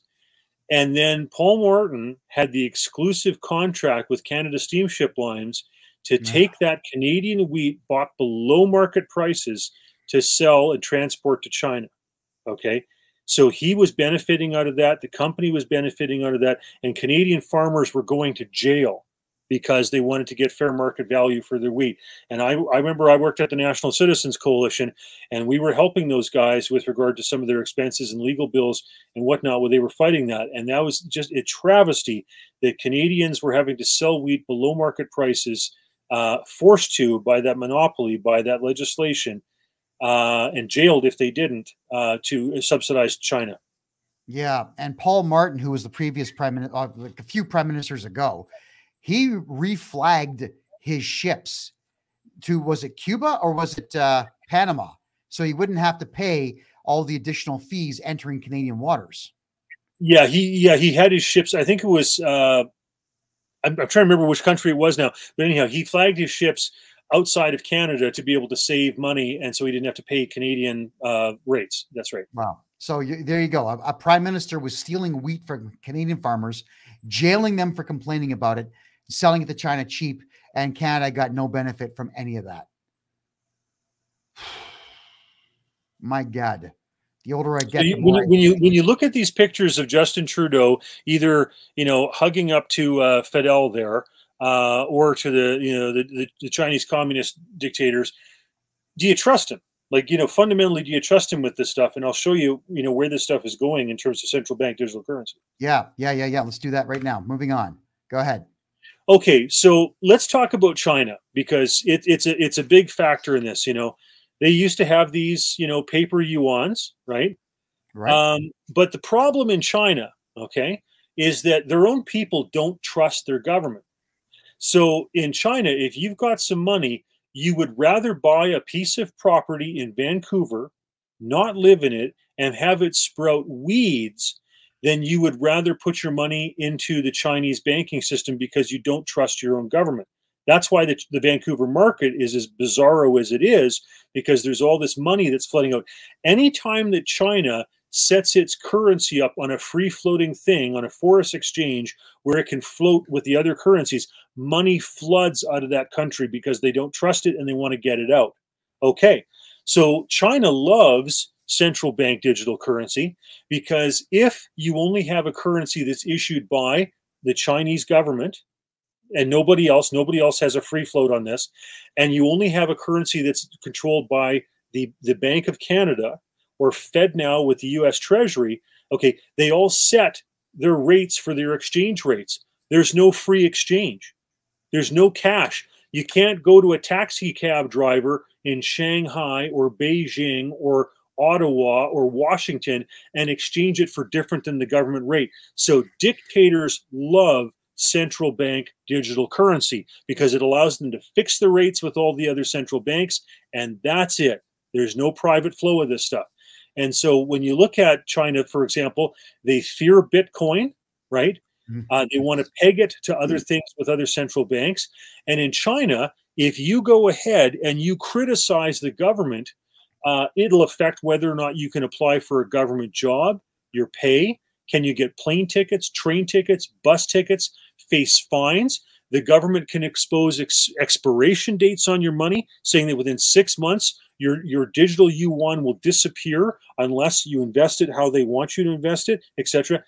This system is now being brought into other countries like Nigeria that were trying to do their digital currency, and then as it fails because people don't want to adopt it, they go, no problem, we're going to put you on the Chinese digital yuan, right?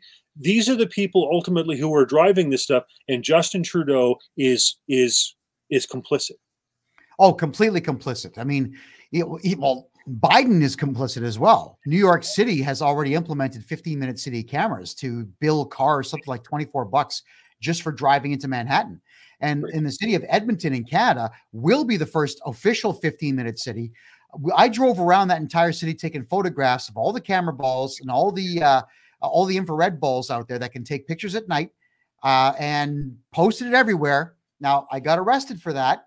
They let me go. Actually, that was the quickest catch and release. I got arrested. I sat in the back of the car for 15 minutes. They made phone calls to the boss. Something about them not wanting to prosecute for photographs because I was already too famous because of arrests. you might have. You see, the problem is you might have been drawing attention to their 15-minute city plans. You see that yes, probably. So yeah. They let me go, and that's the quickest arrest ever. And then they said, okay, there's no charges, but you got to stop doing this. Yes, officer. Just let them think they win. Yes, officer. And walked away. Wow. But Edmonton is going to be the first one. And they are, the city council of Edmonton is very proudly showing videos, really well animated videos, I might add, explaining how great this is, how wonderful it is, because we're saving the planet. But Rob, go ahead. I want to tell you, we're carbon negative. That's all I got to say. We're carbon negative in this country. Go ahead. I want to tell you a story. I remember sitting on transport committee meetings in Ottawa. Now, my father was excited because he was a choo-choo guy. He worked for CN Rail. So he was excited I was on transport. For me, I found it boring. But I will say this, that was the first time I ever heard about smart cities. And it was all about these cameras, and it was all about being able to track how many people were waiting at a light, and therefore, depending on the backups at the light, it could go between, you know, green and red and try to facilitate traffic flow. And I remember listening to this stuff because it was all about traffic flow and efficiency. And I thought, why would we go through this massive expense to put in all these cameras to do all this? This sounds like big government, Orwellian, Big Brother, you know, expensive, controlling. Why the hell would we want that? But little did I realize that the cameras would eventually be able to track individual license plates and be able to ascribe fines to people who drove too much, used too much gasoline, you know, went into London or, you know, Edmonton or New York or whatever too often, etc. But I remember thinking at the time when I first saw it, I thought there's something nefarious and big government and evil about this. And of course, it was worse than I imagined. Yeah. And well, I can't tell you to do so. I can just say that without electricity, it all fails. And all of Canada's power cords, cables, are on towers that could very easily be brought down with a bulldozer and a chain. I'm not saying do it. I'm just saying that is, they didn't really think it through. That is the quickest way to solve that, the 15-minute city problem. Don't do it. That's against the law. I'm just getting to a point there. Yes, Ed. Okay, so during the USSR, Soviet era, former Yugoslavia under Marshal Tito, a lot of these countries had black markets going on. And actually, in former Yugoslavia, they had the official currency was a dinar under the socialist system, murderous communist socialist system. Sorry about that. Got to clarify. You could not buy a tractor with dinars. You had to use Deutschmarks. And where did you get Deutschmarks? Black market, working under the table, begging, borrowing, stealing, selling your fruit for Deutschmarks instead of dinars. I think we're going to have a secondary currency, and I hope it's going to be silver coins. Well, in Weimar Germany, you know, things got so bad that people would take, say, for example, gold or silver necklaces and cut them up into their individual links. And then one link of silver might be a loaf of bread, one link of gold, you know, might be something else, etc. But that's what it got to. So I know a lot of preppers out there are hoarding it. They've buried it. And I'm sure one of them will admit to owning a single piece. Well, when Franklin Delano Roosevelt was doing his stuff with regard to the, you know, the fighting the Depression, you know, et cetera, back in the 30s, they made it illegal to own gold because the government wanted to have a monopoly on gold. So the private ownership didn't drive the prices up. But they never actually, they cajoled a lot of people. They kind of harassed them, but they never actually sent anybody to jail for owning gold. But, you know, the way things are going these days and with Mr. Trudeau, I don't know. I really don't know where that's going to go. How about with all the gun legislation, the buyback? That was a hugely successful program. I think, was it in the gazillions amounts of guns that got turned in for that? Well, I'm sad, you know, to admit that a lot of people gave away or gave up their guns. I believe that guns are equal with freedom, and that private gun ownership is the hallmark of freedom. It's one of the most cherished rights. And if a government doesn't trust you with guns, beware. Bad things are about to happen. And there's a great history of where gun confiscation leads to genocide. and I do a presentation on that. It's very sad. I'll just cover very quickly for those who don't know. I've said this many times on the show, but Australians gave up their guns when the government said, "Give us your guns," and they went, "Okay," because it's going to be safer if we give up our guns. So they all gave up their pistols. And what happened is rapes and home invasions went up 800% in the first 30 days. Now, think about what happens when you give up your guns. The criminals don't give up their guns. And there are bad cops out there. There are psychotic cops out there who they know the law, and they know if they commit crimes that all they got to do is say, "Hey, guys, it was me. I screwed up. Let me go." And they'll get away with it. So when you can't shoot at someone coming into your house, then you will just end up giving away your stuff, or worse, you'll be giving away your children's chastity to the rapist who wants just that one thing. I'll tell you, it's ridiculous. But we're running a bit low on time here. Adrian, let's give some money away right now. Just check for last ticket sales. All right, brother, pop on in, shake the bucket up, and let's get some money. Go ahead. Well, that was a fascinating presentation there, Rob. Oh, show everybody inside. There's tickets. Hold on, show them there's tickets. Yeah. Okay, there we go. So there's a bunch of tickets. There you go. There's all the tickets, everybody. Keep your eyes on me so no one says you're cheating. All right. There you are. Let's do it. I'm mixing them all around. I have a ticket now, everybody. Let's see who this is. And it's oh my Gord God. Robert. Oh my back. God. Oh my God. Gord wins again. Holy smoke. That's unbelievable. Oh, congratulations, Gordon. Thank you for buying. Oh, yeah, absolutely. He knows how to play the game. But certainly he does. He absolutely does. But I want to say thank you to everybody who has donated to this channel over the last 7 years. We greatly appreciate that. Thank you to everyone who's donated great stuff for us to give away to our fans. Thank you to everyone who supported us just by sharing and liking and thumbing us and the whole 9 yards. We do appreciate all of it. Adrian, thanks for being here. Appreciate that. You're welcome. All righty. So let's get back to our slideshow here. Next slide. Go ahead. What happened here? So this is where it's being done and tested in other places. So on April 18th, 1980, the Zimbabwean dollar was worth more than the US dollar.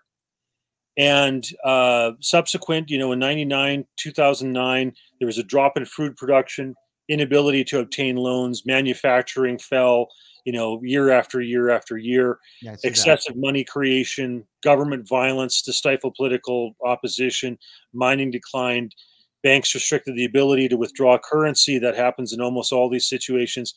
And there you had a situation where by 2008, so 28 years later, $1 US was the equivalent of 2 billion plus Zimbabwean dollars, right? And so look at that, 2,621,900. Sorry, is that 2,621,984,228? So $1 American dollar was worth 2.6 billion. There you go. Yeah, and so didn't they print $1 trillion notes? Yeah, I've got some of those in my collection. That's right. And so the finance minister said in 2015 that the yuan would be their main reserve currency, right? So they're switching over to this digital yuan. Okay. Once again, you notice China. China's involved in the Wuhan COVID stuff. China's involved in the digital currency, central bank digital currency in Zimbabwe. Okay. And so out of 9 legal currencies that are accepted in Zimbabwe, 90% prefer to use the US dollar and 5% the South African rand. But I'm just telling people this central bank digital currency stuff, this Chinese digital yuan, it's not just here, it's spreading around, and you can look at what's happening in other countries to measure what's going on. For those who also don't know, these Chinese infrastructure projects out there, like Pakistan is pretty much owned by China now, where China would loan it a ton of money, which they just create from nothing, essentially. And they built new shipping ports and that new highway that can get stuff into the mountain ranges. And then, of course, Pakistan can't pay. So China says, hey, don't worry about it, man. We'll write that debt off, but we own the highways and we own all your shipping ports. Now, when I was in Myanmar with Adrian there back in 2018, we were in the town of Sitwe, which only had one traffic light in the whole town. Very, very bustling town. But China was actually building a brand new shipping port that could have fit at least one oil tanker within it. That's how big it was. Small by comparison to other countries. But the Burmese army said, you know what? We're not going to give this to China. China's calling in the debt. We said no. And that's where the the issue kind of fired up in the western half of that country, where the Burmese army was actually throwing Chinese diplomats out, saying, you're out of here. I don't like the fact that they incarcerated interim President Aung San Suu Kyi. I was actually very upset about that. And unfortunately, when the Burmese army said no to China, then the Islamic groups began fighting with everybody again. And then the Arakan Rohingya Salvation Army started killing people again. And then the actual Rakhine people said, now's our chance for independence. So there's a 4-way civil war going on in that country ever since, and all because China wanted to take over one shipping port. It's that easy to trigger a war in a country. Thank you, China, for that. Unreal. Next slide. What do we have here? Sure. So what they do when they want to eliminate currency and get rid of money is first they eliminate the large bills, right? So they'll get rid of the hundreds and the 50s. And by the way, if I held up a Canadian note right now, you would notice that it has Queen Elizabeth II on it, and so would all of our coins. Right. Well, therefore, the excuse is to take those out of circulation. We have to get rid of those because she's no longer the monarch, you see. Right. And also, when you take into account June 30th, the House of Commons lets out at about June 15th or so.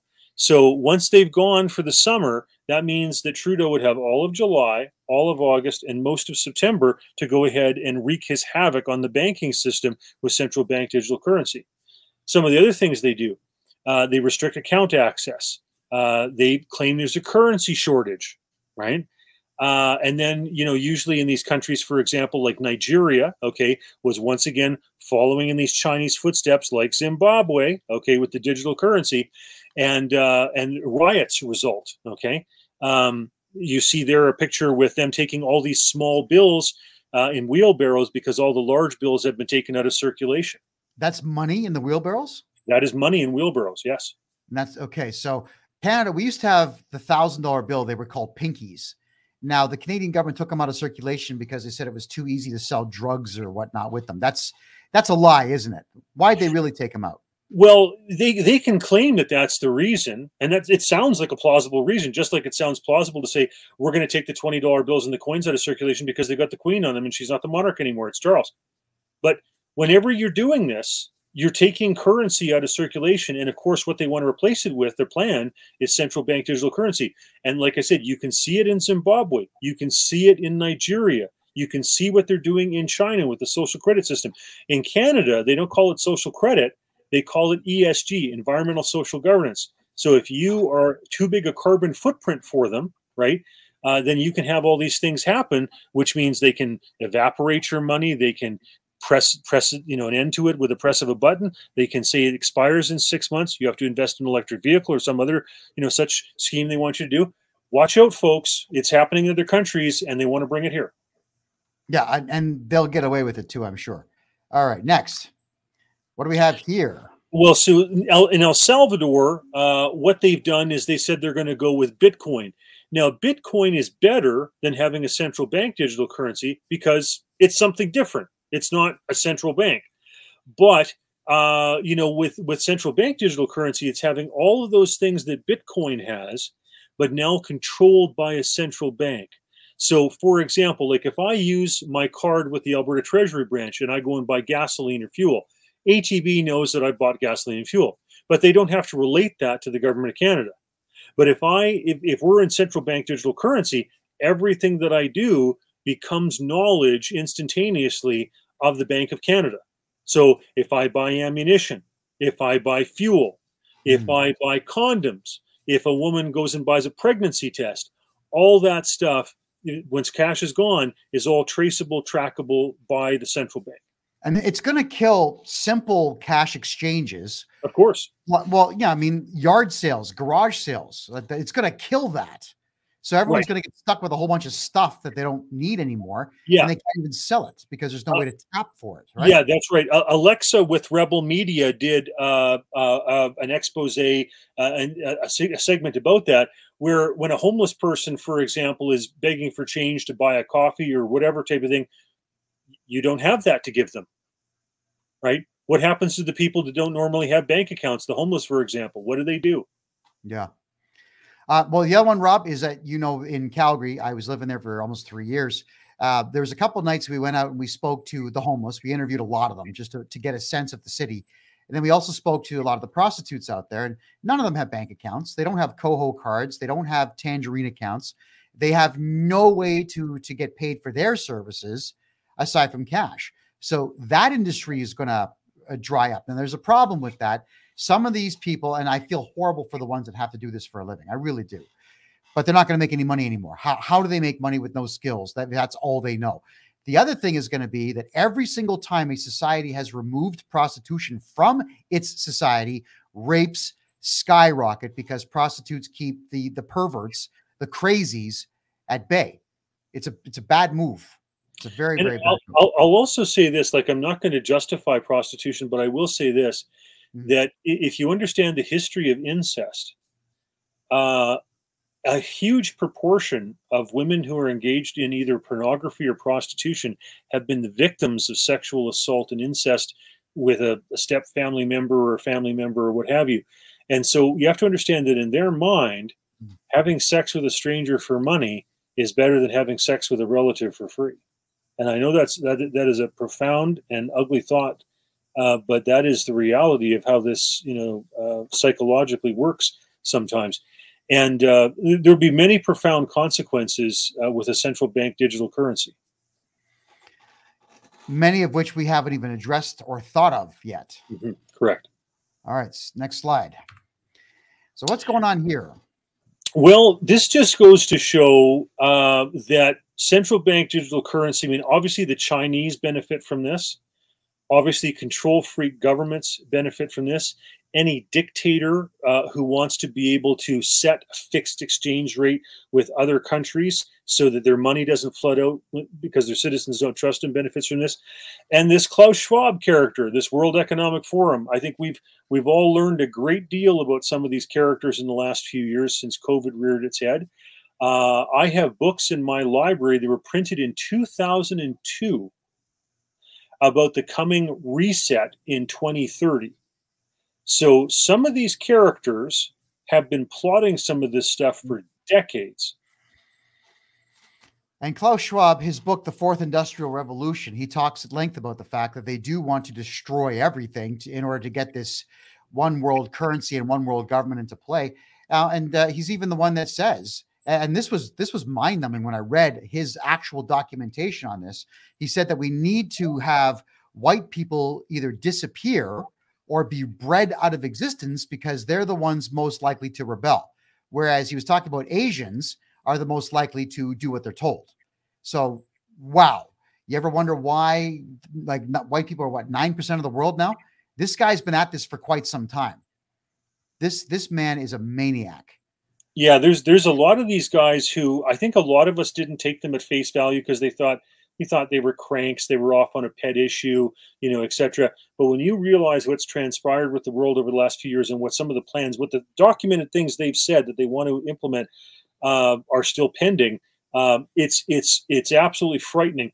Will Dove, I want to give him some credit, a shout out here in Calgary, has on January 24th, he did an expose on this situation with the Bank Act in Canada. I believe it's Section 21. Where they've changed that and modified it to eliminate the banks and to come up with this expiry date of June 30th of next year. But yeah, I want people to understand all this stuff, and there's ways we can change it. Either A, if there's an election to get rid of Trudeau. B, if we amend the Bank Act to get rid of that expiry date. C, if provincial premiers with their provincially regulated financial institutions say that those institutions have to peg 3% of their assets, for example, to gold, silver, maybe copper, maybe oil, because that way it's a bulwark against Trudeau trying to collapse the federal currency. And 4 is if the centrally chartered banks themselves, the big banks in Canada, establish provincial alternatives, provincial branches or versions of themselves, and put assets into those so that if Trudeau tries to crash them, it makes it much, much harder jurisdictionally. Do you think it's possible that the provinces would be able to actually have their own currencies that are backed by a commodity? Like Alberta could have its own currency, could it not, backed by oil or potash? Well, in a sense, historically, that was the case. I mean, you talked about, say, for example, those banks, Bank of Nova Scotia, the Bank of Upper Canada. You have the banks of Montreal, Halifax, etc. That, in effect, is what we had in the private banking system that was allowed. Alberta tried that with regard to the prosperity certificates under the social credit government. It was ruled ultra vires, but certainly the Calgary Stampede has issued, dollars in the past. And I would say that if Alberta, for example, says that 3% of the financial institutions provincially regulated have to peg to gold, silver, copper, or oil, we are creating a bulwark against what Trudeau is trying to do federally. And I would encourage Saskatchewan, Ontario, and other right-thinking governments to do the same. Yeah, I like that idea. Getting back to our slideshow here, what do we have here? What is this? Well, this is an example of the Alberta Prosperity Certificate. The Alberta Treasury Branch, for example, was set up in 1938 in Rocky Mountain House. Alf Hook was the longest-serving member of the legislature for the Social Credit Party. And this was an attempt by Alberta to kind of go its own way during the Great Depression. Aberhart entered into politics because a boy in his class, the father committed suicide, and he didn't want to see this type of thing continue. But I also show these Calgary Stampede dollars, which, sometimes only lasted for the duration of the Stampede. Other times went until the end of the year in December. We do have histories of doing these types of things in the country. And I point back again to that wonderful free banking example we had from 1817 to 1914. Canada should be proud of what we had at that time. And I hope that we move back towards something like that. I would love that very, very much. All right. We're almost done the slideshow, folks. Yeah, this just goes to show all these Stampede coins that were printed. So it's not as though this type of thing hasn't been done before. Just today, I was dealing with silver dollars, that show that we actually used to have real money, and we should go back to having real money. I agree. And those are beautiful coins. Are those all silver coins? Those ones, I think a good chunk of them are post 1968, so they're probably not silver per se, but a lot of coins that were done previous to 1968 were silver. Amazing. All right, what do we have here? Well, this is just an example of the provincially incorporated financial institutions. So their mandate is to operate in a safe and sound manner. And if you go back to England, Sir Robert Peel's Bank Act in 1844, 1913 was the creation of the Federal Reserve Act in the United States. In 1971, Nixon pulled the U.S. dollar off of the gold standard because he was worried that Charles de Gaulle was going to repatriate the French gold from Fort Knox, bring it back to France. But I think there's always a reckoning when you move away from the gold standard. So when these first were brought in, you had to have 25% of your assets tied to gold. Eventually, when it was revoked in 71 in the United States, it was down to 3%. Therefore, I suggest, and I know that Brett Oland with the Bow Valley Credit Union based out of Cochrane here in Alberta, he also agrees with me that we have to go back to having our currencies based in gold. He himself, his bank is committing to 10% of its assets being in gold. But we agree that if you had all the Alberta institutions commit to 3% in gold, silver, copper, or something like oil, it provides something real as the backing for the currency. Well, that's something I've wanted to see for quite some time. And as far as I understand, this is what had Muammar Gaddafi murdered, because he was actually talking about forming an African currency that was going to be backed by oil and gold. He was talking about both. So obviously the Americans couldn't have that, because that African currency would have probably competed as well as the euro, if not more. So Gaddafi, well, the Americans lied to us about who was responsible for select terror bombings, and they went after that guy. And what bothers me about that, Rob, is that when Gaddafi was in charge of his country, Libya, he had a literacy rate of 100%. His people loved him. There's video of him just like no guards, just he's waving like this, standing out of his limousine, out of the roof of it, and people are chasing him, throwing roses at him. His people loved him. If you stayed in Libya and had kids, you got paid for. Gaddafi's a complicated character. He was training the IRA and various other terrorists in the Libyan desert back there a while ago, and And so he's a complicated character. I by the way, I applaud anybody who wants to have a more sound currency and go back to basing it in something like gold and silver and whatever. I think that's real, and it prevents the government from just printing money and central bank digital foolishness and everything else. He was a complicated character. He's got a lot more elements to him than just a gold currency or something. Oh, sure. But I think any world leader's got that. You can't become a world leader unless you're complicated and crooked. That's just how it is. Right? So maybe that's true. This show runs every single Tuesday and Thursday at 9 p.m. Eastern Time, 7 p.m. Mountain Time on freedomreport.ca. Thank you for being here. I love you all, and good night.